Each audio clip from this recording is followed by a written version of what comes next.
Sabda Kehidupan, Sabtu 28 Agustus 2021.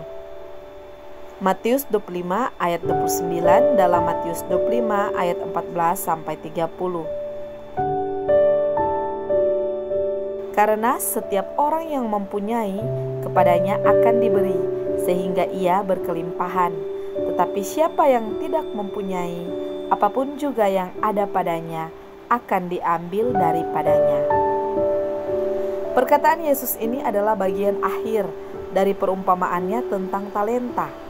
Ada yang diberi 5 sebagai modal usaha, ada yang diberi 2 dan ada yang 1, sesuai dengan kemampuannya masing-masing. Jumlah 1 talenta sama dengan 6.000 dinar.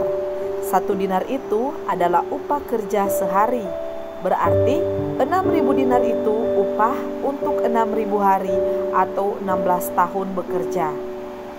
Bagaimana mungkin oleh si penerima 1 talenta dianggap sedikit?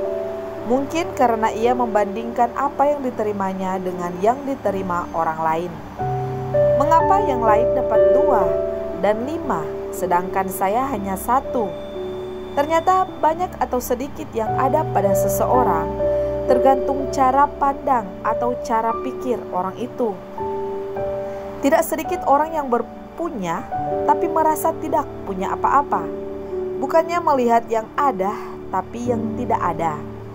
Punya sepeda motor merasa tidak punya sesuatu yang berarti karena maunya mobil. Rumah yang kecil dianggap bukan rumah karena maunya rumah yang besar.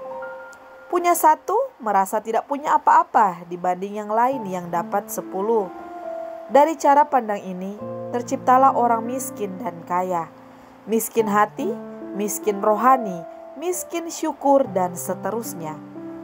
Perkataan Yesus dalam Injil hari ini kiranya menjadi pengingat bagi kita. Bila apa yang Tuhan berikan tidak kita hargai dan syukuri, kita merasa miskin, tak punya apa-apa, maka apapun yang ada pada kita akan diambil Tuhan.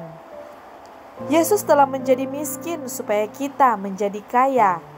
Fokus pada apa yang kita miliki, kembangkan semua talenta yang Tuhan beri.